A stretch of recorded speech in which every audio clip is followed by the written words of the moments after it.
Well, the market of projectors are really, really interesting. Basically, the immersive spaces and the great applications where we install many projectors together, not just a single projection. This is very interesting.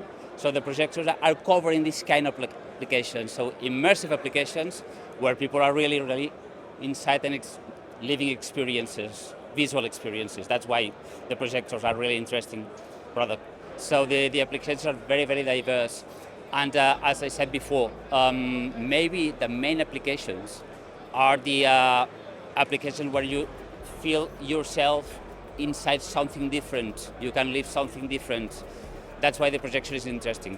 So you are talking about powerful projectors or high brightness projectors like the RQ45 there. We're talking about 40,000 ANSI lumens. This one behind me is the HDQ20. The HDQ20 has only 20K, but it's a bit. So it's a very important projector.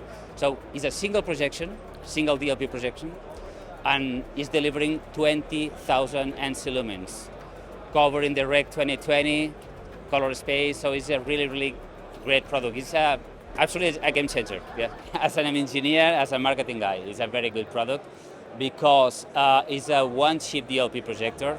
The Rec 2020 space is covering 75% of the visual spectrum.